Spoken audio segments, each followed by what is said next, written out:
Bienvenidos.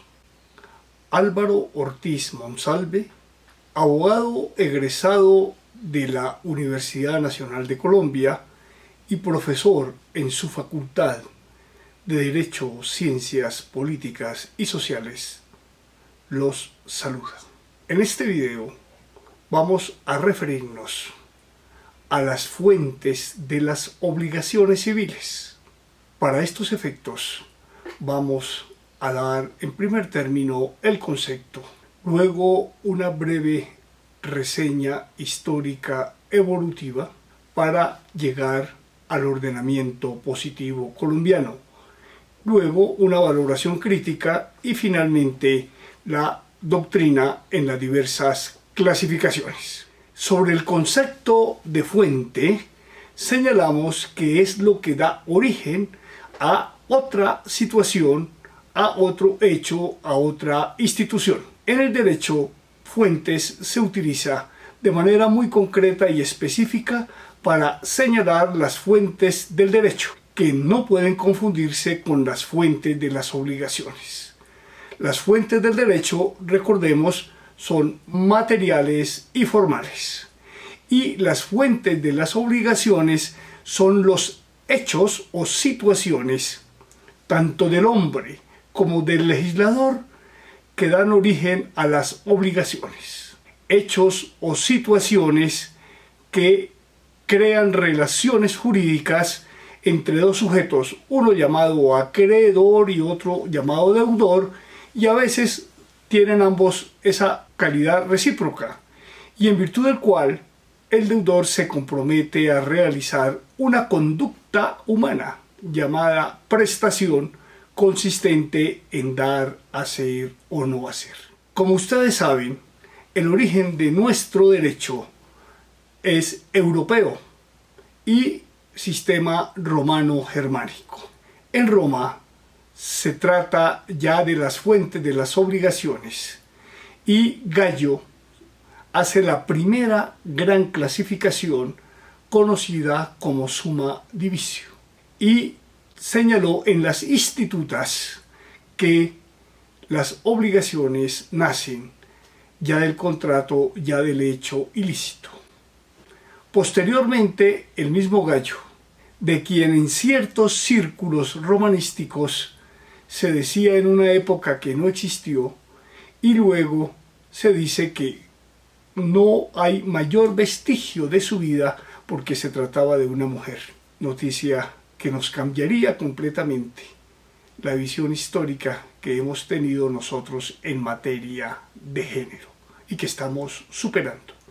Posteriormente, Gallo señala que las obligaciones nacen de varias causas, es decir, de una clasificación bipartita se pasa a una tripartita.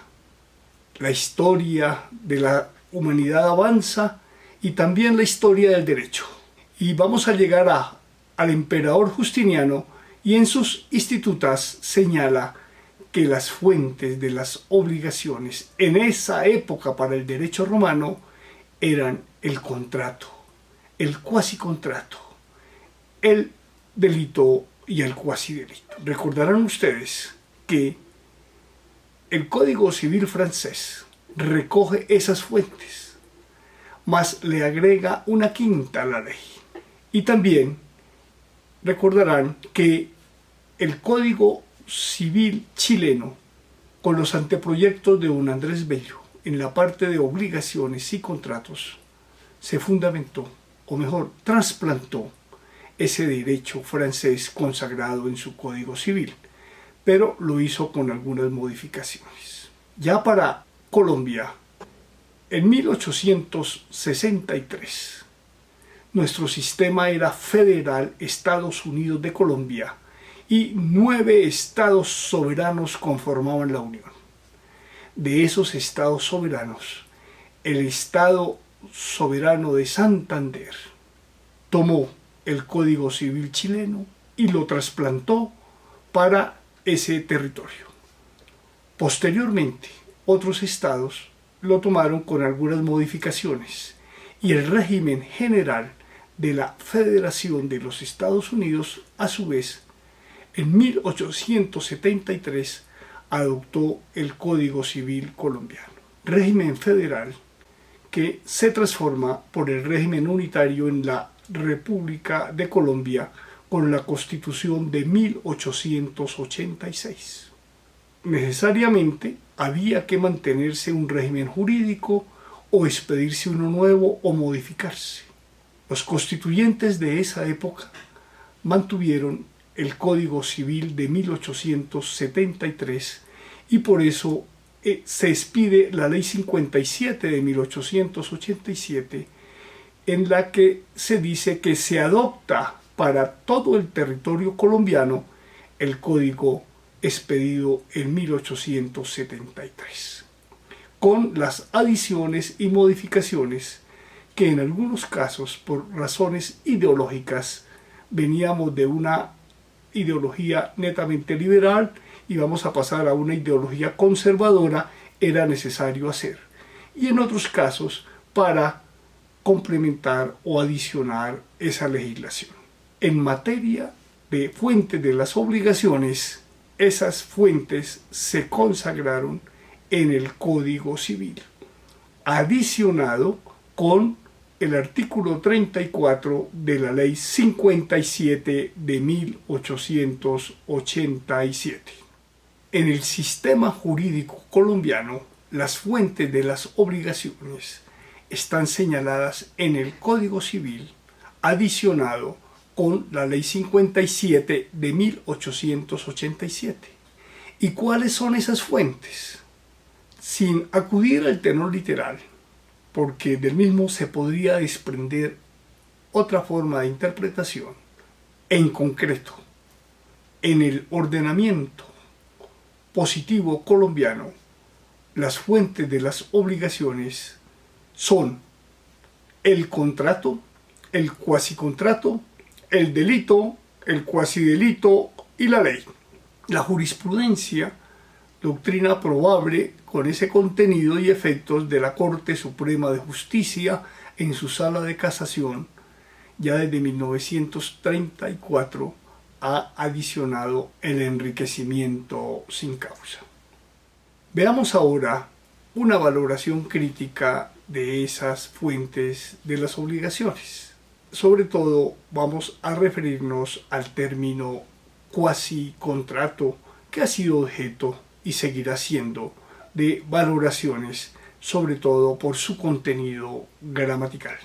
El término cuasicontrato suscita dificultades, sobre todo de carácter lingüístico, en su significado, por una razón simple: cuasi tiene un significado de casi. Y decir que una fuente es casi un contrato nos deja en una incertidumbre, si no total, sí con muchas dificultades. Tratemos de comprender cuál es la razón de ese término. En primer lugar, se dice que los romanos no utilizaron el término cuasi contrato ni cuasi delito, sino que indicaron que existían fuentes de las obligaciones como si fueran un contrato y como si fueran un delito. Y si nos atenemos a ese significado, va a ser más simple. El Código Civil, acogiendo la legislación que estaba en Francia y en Chile, adopta esas terminologías, pero hoy en día han sufrido varias transformaciones por la misma forma como el derecho ha evolucionado.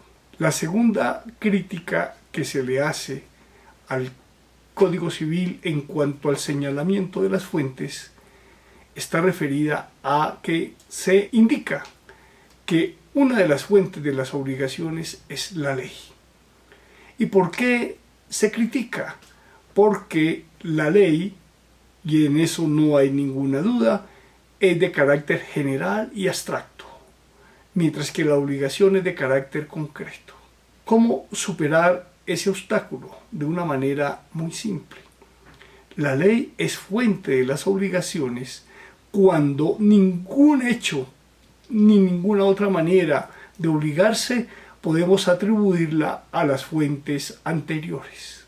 Y en ese caso no es la ley la que actúa como fuente de las obligaciones, sino el hecho tipificado en la ley que genera esa obligación no por voluntad de las partes, sino por mandato expreso del legislador. El mismo ejemplo que trae el Código Civil, las obligaciones de alimentos entre padres e hijos. La ley lo dice, la ley lo impone. Los padres, que es nuestro ideal, deben estar y deben querer darle alimentos a sus hijos. Mas si así no fuera, la ley les impone esa obligación, no un simple deber, porque toda obligación es un deber de contenido económico. Mas es necesario tener esa relación de estado civil y para que se obligue necesariamente debe tener un hijo. Y si se trata de un hombre, desde el embarazo de la mujer está obligado a dar alimentos. Lo mismo acontece con las obligaciones tributarias. La ley establece el régimen impositivo, pero solamente la obligación nace cuando uno de los sujetos destinatarios, persona natural o jurídica, realiza el hecho susceptible del gravamen impositivo del Estado. También acontece con las obligaciones propter rem o llamadas también obligaciones mixtas, que, como ya se trató en video anterior, son las que nacen en razón de ser titular de un derecho real, en especial de la propiedad.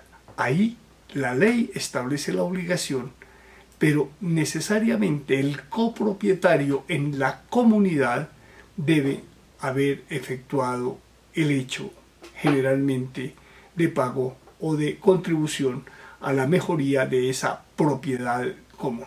Pasamos ahora a mirar la forma como la doctrina nacional, con fundamento en la doctrina extranjera, ha desarrollado el tema de las fuentes de las obligaciones. Por regla general, los estudiosos del derecho colombiano han hecho una clasificación de las obligaciones conforme la suma divisio, en voluntarias e involuntarias, y dándole un contenido diferente. Voluntarias son las que nacen cuando interviene un acto del hombre con su voluntad expresa o tácita, por acción o por omisión. E involuntarias son aquellas que, como efecto de una conducta del hombre, acción u omisión, la ley le impone la obligación. La segunda clasificación doctrinaria está referida a las fuentes inmediatas y a las fuentes mediatas. El término inmediato es lo que está próximo, lo que directamente da lugar.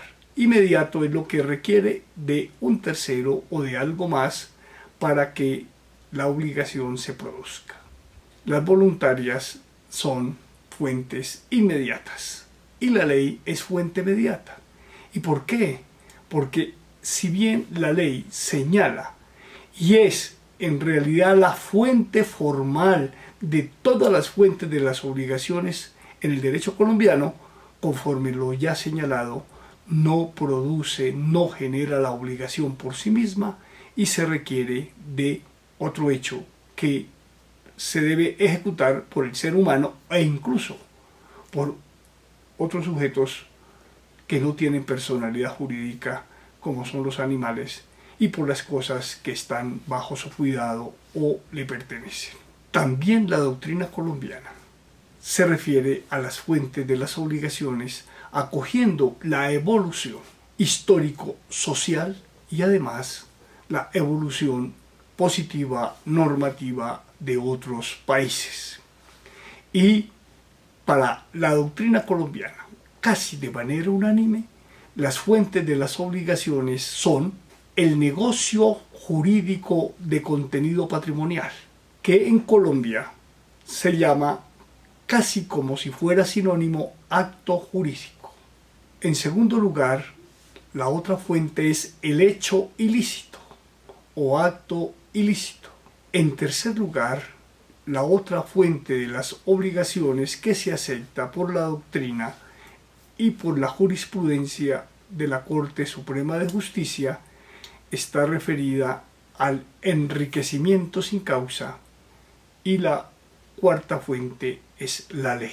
Precisemos algunos de estos conceptos en cuanto tiene que ver con las fuentes. El negocio jurídico es la declaración de una o más voluntades encaminadas a producir efectos jurídicos que el ordenamiento del país reconoce como tales. Puede ser producto de una voluntad, negocio jurídico univoluntario, o producto de varias voluntades, plurivoluntario. Tanto los unos como los otros pueden crear relaciones de contenido económico o relaciones familiares. La fuente de las obligaciones es el negocio jurídico de contenido patrimonial, que puede ser univoluntario, como la oferta, la aceptación, también la constitución de una sociedad unipersonal.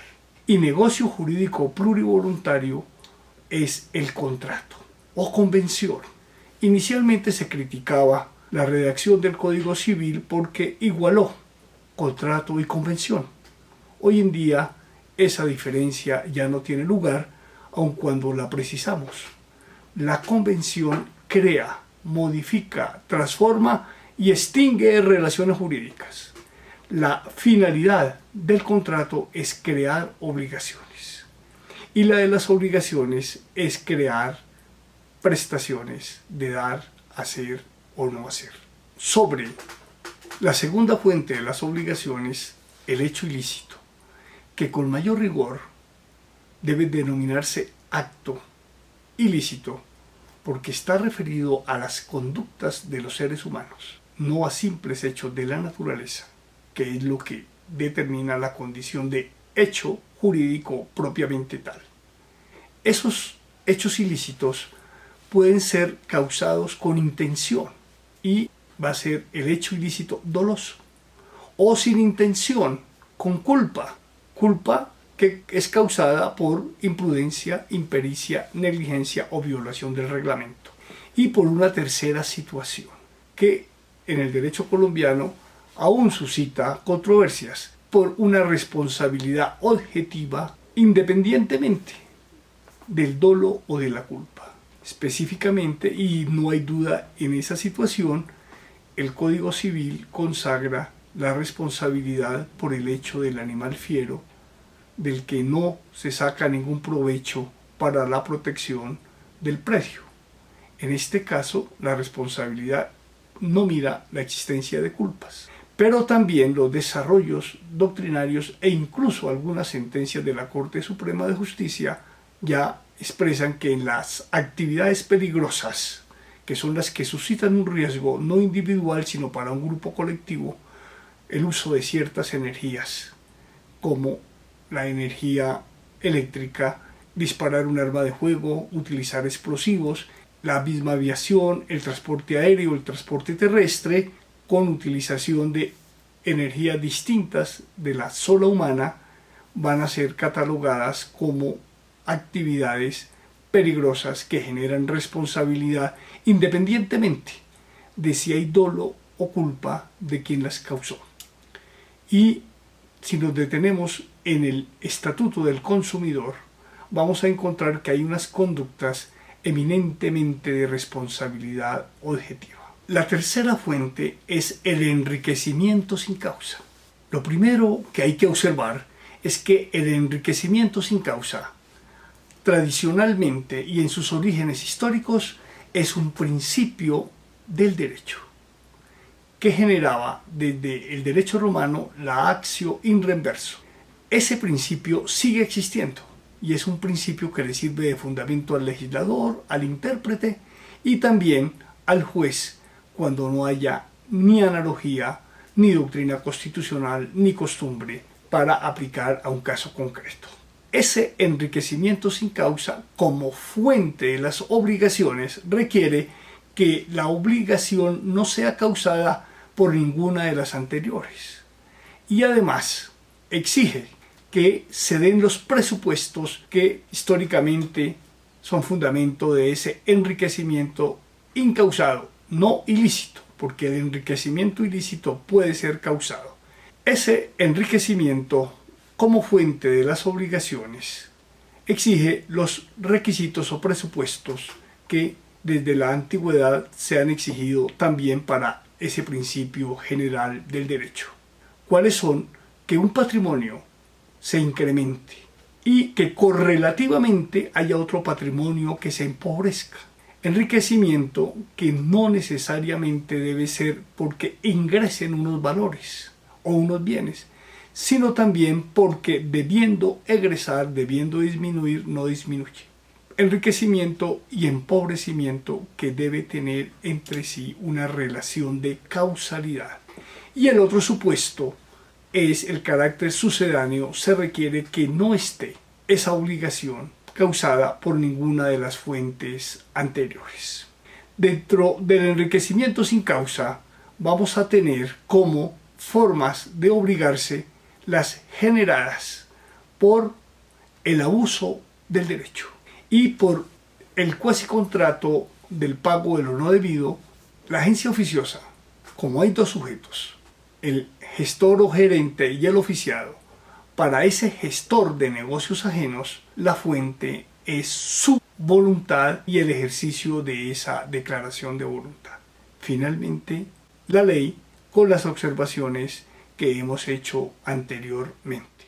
Para finalizar el tema concerniente a las fuentes de las obligaciones, señalemos que en el Código Civil colombiano, o mejor, en la legislación positiva colombiana, las fuentes de las obligaciones civiles son el contrato, el cuasicontrato, el delito, el cuasidelito y la ley. Y la jurisprudencia agrega el enriquecimiento sin causa. Esas mismas fuentes para la doctrina moderna son el negocio jurídico patrimonial univoluntario o plurivoluntario. En segundo lugar, el hecho ilícito o acto ilícito causado por conductas dolosas, culposas o por una responsabilidad objetiva por riesgo y actividades peligrosas. En tercer lugar, la fuente va a ser el enriquecimiento sin causa, que incluye las responsabilidades que surgen por el abuso del derecho. Y cuarto, la ley, siempre y cuando que tengamos en cuenta que debe ejecutarse el hecho previsto en la ley. De todas maneras, tengamos en cuenta que la ley es la fuente mediata, porque es en la ley donde se establecen qué hechos, qué situaciones, qué acciones, qué omisiones generan las obligaciones. En esta clasificación no se dejan por fuera los cuasicontratos, porque estos son, en el derecho colombiano, la comunidad, el pago de lo no debido y la agencia oficiosa. El pago de lo no debido va a ser estudiado en el enriquecimiento sin causa. La comunidad en general es una forma de propiedad y se estudia como tal. Y en la agencia oficiosa, las obligaciones del gestor o gerente o agente oficioso surgen de su voluntad y por tanto su fuente va a ser el negocio jurídico univoluntario. Y la del agenciado o gestionado, el pago de las expensas en cuanto haya lugar a pagarlas, debe hacerlo y su fuente va a ser el enriquecimiento sin causa. De manera tal que no se desconoce el ordenamiento positivo colombiano, sino que la doctrina, que no puede limitarse al simple contenido literal de la ley, sino a explicar de una manera abstracta y genérica esas fuentes, lo ha hecho de esa manera y consideramos que está acorde con una interpretación científica del derecho. Finalmente, y para los estudiosos del derecho, los invito a que miren las nuevas normas y las nuevas tendencias en las fuentes de las obligaciones, tanto en el derecho argentino, derecho brasileño, como en el derecho alemán y en el derecho francés, que se han transformado y han cambiado. Muchas gracias por la atención prestada.